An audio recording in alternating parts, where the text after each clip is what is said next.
Welcome to Menopause Monday. Today we are talking about hair thinning in the menopause. So you might have found that if you've had kids, your hair thinned once you'd given birth. I certainly lost quite a lot through here. It's down to the hormones. So as we go through the menopause, our progesterone and our estrogen decline, and relatively speaking, our testosterone gets a little bit higher. So as a result of that, we can be subjected to hair thinning. Particularly on the top, maybe the back and the sides of the hair, these sorts of areas as well. But also you can develop that sort of peachy fuzz on the face, and also long strands of stronger hair that might pop out of a mole, or, you know, around the chin and the upper lip area. So definitely it's a very common occurrence in menopause. A lot of the ladies that I chat to, they do struggle with thinning hair. It's something that I've definitely had as well. You know, my hair on the top here is relatively thin, and it's something that I'm experimenting with to see what works best for me. We all react slightly differently, so it is one of those things that you need to attempt something for sort of 3 to 5 months to see if it's going to make a big difference, just because of the way the hairs grow. You know, it's not something that you can try for 2 weeks and then think, oh yes, it's working or not. So I am going to be giving several of these suggestions that I'm going to share with you today a try, predominantly essential oils, because it's something that I could easily do before I wash my hair. My lifestyle is such that I'm ticking a lot of the other boxes, so I'm going to give the essential oils a try, but I'll go into that in a bit more detail in a few moments. Also, because of the relative increase of testosterone, it actually means that the hair follicles in our head that we've got already, they are weaker because of something called DHT, which comes from testosterone. So what happens is DHT actually causes the hair follicle to become weaker. So the hair itself, the hair shaft itself, gets thinner, but it also means that it doesn't grow for as long as it might otherwise have done. And it also means that it drops out faster as well. So not only are we, you know, we might be actually losing some of our active follicles on our head, the hair that we've got is dropping out quicker and it's growing through thinner. So it's kind of a compound reaction, as it were, to our falling hormones during the menopause. One of the biggest things that you can do is manage your stress. Stress has a massive impact on the state of our skin and our nails and our hair. If you can do things like deep breathing exercises, if you can prioritize your sleep, if you can get rid of toxic people or reduce the amount of time that you spend with toxic people, that's going to have a beneficial impact on you. By the way, I have an excellent deep breathing ebook. If you would like that, send me a message and I will send that to you. It goes over, it's quite an extensive ebook. It's not just deep breathing exercises. It talks about how it impacts our lymphatic system, which helps us to detox, and also plants and things like that you can add into your house or into your bedroom in order to improve the quality of the air that you're actually breathing in. But deep breathing is an incredibly effective and powerful and so simple strategy for managing stress. I'm a psychotherapist too, and it's the first technique I teach all of my anxiety clients. I specialize in anxiety, and we can't actually be stressed and relaxed at the same time. Deep breathing stimulates something called the vagus nerve, and it encourages relaxation within the body. It's so powerful. So if you need some help with deep breathing, let me know and I'll get that ebook across to you. So yeah, it's not also about reducing stress, because we're surrounded by stress every single day. It's about managing stress more effectively. So first and foremost, obviously, deep breathing is a really good one. Having regular exercise, not only is it good for us to help manage our stress levels, because it actually gobbles up stress hormones, it also releases feel-good hormones. But also, when we're going through the menopause, our bones start to thin, our muscles start to atrophy, which means that they start to sort of break down. If you don't actively build muscle, you do get thinner and more scrawny. You're more prone to falling over, you're more prone to injury. And if you fall over, because if you're not looking after your bone health well, which you need strength training exercises in order to do that, you're at more increased risk of breakages and fractures as well. So just bear that in mind. I always talk about exercise more for mental health, really. But of course, if you've got greater muscle mass, you'll have greater calorie burn as well. So if weight losses or weight management is an issue for you, having a fit, strong body is going to help you go a long way to managing stress, but also just feeling better in your skin. Prioritize sleep. That's incredibly important. It does affect our various hormones in our bodies, our satiety hormones as well. So we end up eating more and grabbing the wrong kinds of foods when we've slept badly. But also sleep is when we repair. And, like our hair follicles, our body needs rest in order to live optimally. So sleep's important. Water is important. Eating a healthy diet. So you want things that have got healthy, essential fatty acids. So, lots of fish, nuts, lean meat, that sort of thing. If you eat a relatively healthy diet, you're probably going to be ticking a lot of the boxes that are going to be good for hair growth. B vitamins are incredibly important. That's the things like biotin, folic acid. They not only help us with our nervous system, they also help with the health of our hair follicles. But providing you're eating a healthy diet, so things including foods high in say biotin, which is incredibly important, which is one of the B vitamins, things like mushrooms, eggs, bananas, soy products, just healthy, lean, wholesome foods, legumes, grains, those sorts of things. Nuts, I think I might have mentioned nuts. Nuts are incredibly good for us. They're a healthy fat. They are quite fattening, so don't overdo the nuts. I eat way more nuts than I should do. Lean protein, and in actual fact, the people take protein shakes. I drink a protein shake, but it's not high in protein. It's got other compounds in it that help my muscles recover after I've done a workout. That is the reason I drink a protein shake. It's not because I'm really lacking in protein. It's something I drink immediately after my workout because it helps with my muscle synthesis. So I'm getting the most out. If I'm going to be sweating for 30 minutes, I might as well get the most out of that 30 minutes. And so that is the reason I drink a protein shake afterwards. It's not because I'm actually deficient in protein. Most of us eat way more protein than we actually need. But, it is important to be making sure that you're eating a diet that ticks all the boxes. So lots of green leafy vegetables, lots of fiber, cutting down on processed foods, reducing the amount of processed sugars or even eliminating the added sugars that are in so many packaged foods and things like that. The other things that I wanted to mention are the essential oils, which is what I'm actually going to try myself. So I've got a list of them here because I don't want to forget which ones they are. Lavender, peppermint, rosemary, cedarwood, thyme, and clary sage. So I'll just go over those again. Lavender, peppermint, rosemary, cedarwood, thyme, and clary sage. All of those you can literally put sort of 3 or 4 drops in either olive oil or coconut oil, which is also very nourishing for your scalp, and literally just sort of massage it through the scalp for about 10 minutes before you wash your hair. With thyme essential oil, just beware, you don't need so much. It's incredibly strong. You probably only want 2 drops of thyme, and then add that to some olive oil or some coconut oil. But because it's going to be nourishing the scalp, and also essential oils do absorb into the skin, so it's going to be actually nourishing the follicle. It's really important that we are looking after the follicles, which are like the bulb which grows the hair. If we've got healthy follicles, even if we might be reducing the amount of follicles to a degree, if what's growing out of that follicle is strong, then it's going to reduce that effect of thinning.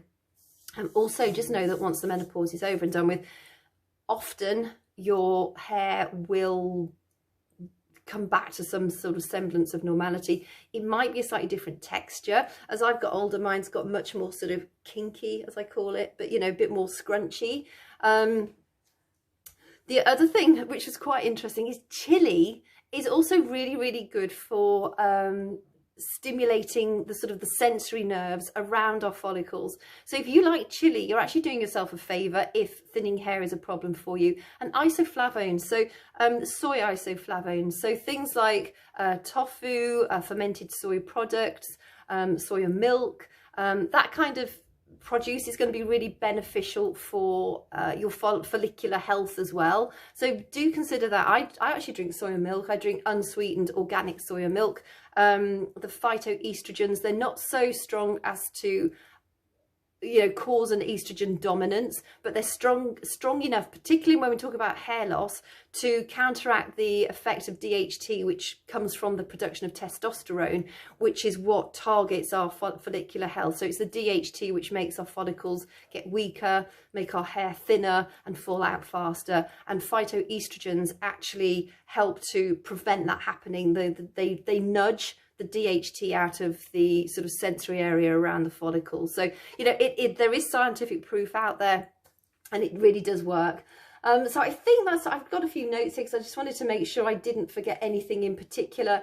But I think that's pretty much. Oh, raspberry ketones, that was the other thing as well. Raspberry ketones are found in fruits like raspberries, of course, but also kiwis, strawberries and cranberries. They also stimulate the sensory nerves around the follicles. So, just again, it sort of all boils down to eating a wide range of colours of the rainbow. So, you want to be eating the darker fruits and the darker vegetables, because for menopause health in general, the dark green leafy vegetables are incredibly important. For our skin care, our hair care, our protection of our immune system against free radicals, which can promote cancer growth. We want the sort of the darker colors. We want the colors that we don't eat so much of, like the dark reds and the bluey colors, sort of the beetroot, the radishes, aubergines, that sort of thing. And if you can leave the skin on your fruit and vegetables, do. There is a small amount of arsenic under potato skins, but it's a negligible amount. You'll get more benefit from eating the skin than you will from peeling it. I have never peeled a potato in my life, and I'm one of the healthiest people I know. I definitely don't feel like I'm dying of arsenic poisoning. Parsnips, butternut squash, so many recipes say peel them. Just give them a wash. When you bake them, or you do however you cook them, the skin contains the vast amount of the fibre that you're going to get from eating the vegetable, but a lot of the vitamins and the minerals lie directly underneath the skin. So obviously something like a banana, you want to peel it, and maybe oranges, peel them. But beyond that, where you can eat the skin, do eat the skin, because it's incredibly beneficial for you. We miss out on so much. If you mash potato, try it with the skin on. It's lovely. Yeah, you won't get the pure white looking mash, but it's not supposed to look pure white. It looks really healthy when you've got some chunky bits of sort of brown skin in there, and it also adds some lovely flavour as well. So do make sure that you're, good wide range of foods, but remember things like the chilies as well, because those are going to be really beneficial for your hair health. And yeah, that's what I'm going to be doing. I eat quite a lot of chilies, but my thing is going to be adding olive oil. I'm going to use olive oil rather than coconut oil. Olive oil is really high in omega-3s, and I find it washes out of the hair quicker. You might think, oh, I don't want oils in my hair, I get greasy skin. It's amazing. When you go into the shower, it feels, you can tell you've got oil in your hair, but it washes out incredibly well. And there's something about it. It actually almost makes you feel like you fluff up your hair when you have olive oil in it beforehand. So I'm going to start. I know I've got a bottle of lavender oil and peppermint oil and rosemary oil at hand.